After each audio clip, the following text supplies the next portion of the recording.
This is OwlUp, where learning happens in minutes, not hours. For a deeper journey, explore all our courses at owlup.co. Now, let's dive in.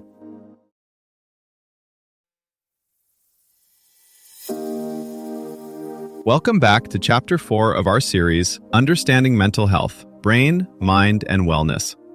In today's episode titled, Depression, More Than Just Sadness, we'll explore what clinical depression really is and how it differs from the everyday feelings of sadness we all experience.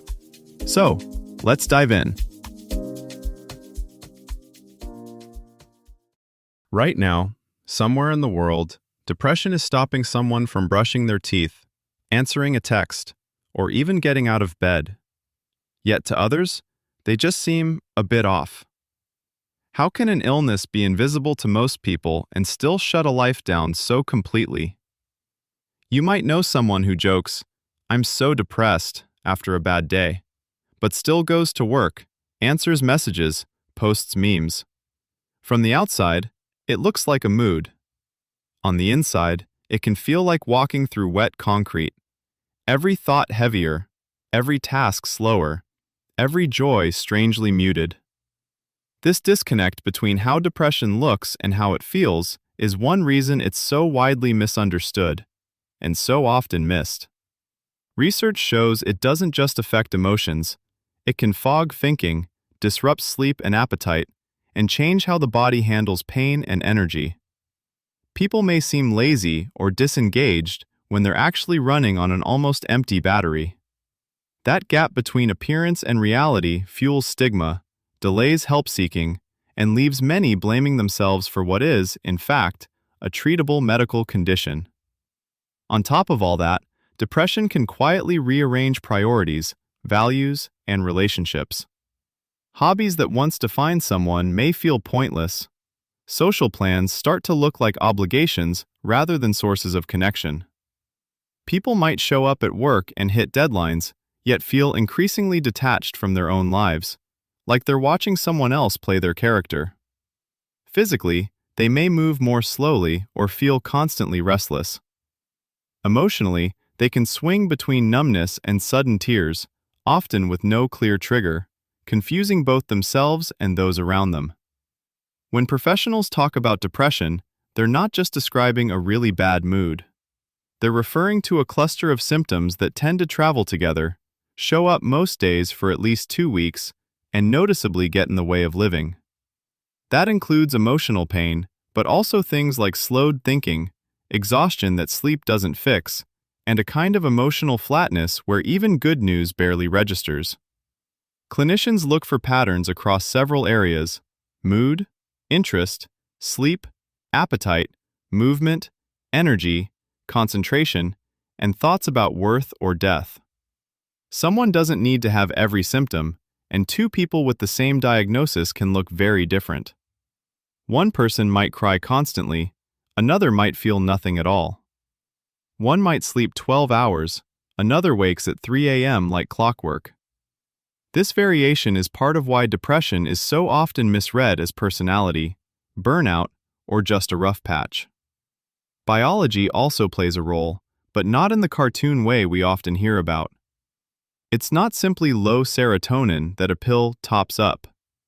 Multiple systems are involved: stress hormones like cortisol, immune and inflammatory pathways, brain circuits that weigh rewards and threats, and even gut-brain interactions.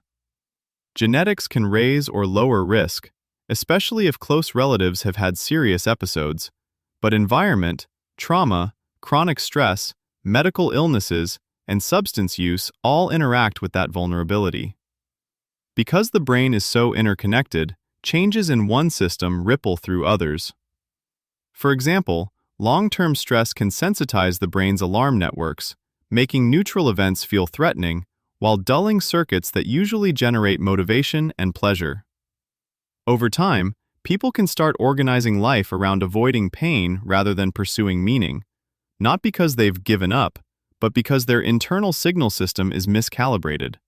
More like a phone whose battery drops from 80% to 10% in an hour, no matter how carefully you use it. Crucially, none of this erases agency or hope. It just means that effort alone often isn't enough. The conditions under which effort happens, brain chemistry, social support, therapy, lifestyle, medication, matter enormously. Some signs only show up when you look closely at daily life.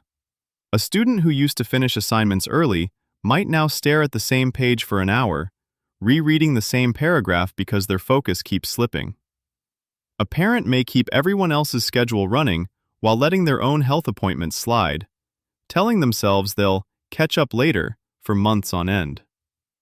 Small decisions can start to feel strangely high stakes, choosing dinner, replying to a message, so they get postponed until they quietly disappear.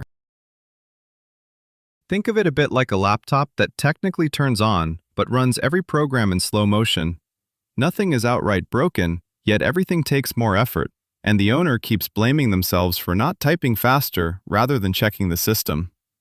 In real life, that might look like declining invitations, avoiding eye contact, or giving short, "I'm fine" answers, not because nothing is wrong, but because explaining feels exhausting and the person isn't sure their experience will be believed.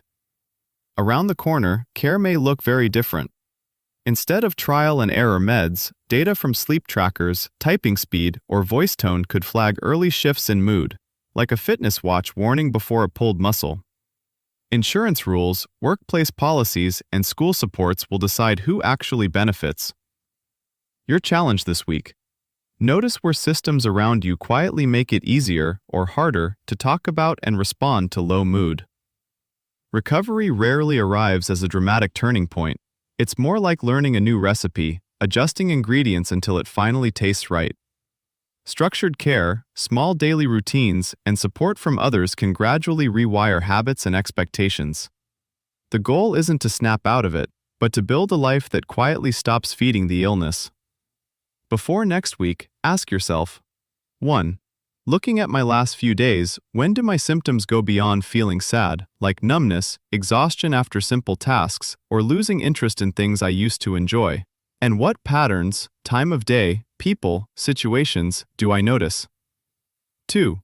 If I treated my depression more like a medical condition, the way the episode compared it to diabetes or heart disease, what's one specific thing I'd change today, who I'd tell, what I'd ask my doctor, or how I'd adjust my routine, so I'm not trying to willpower my way through it? 3.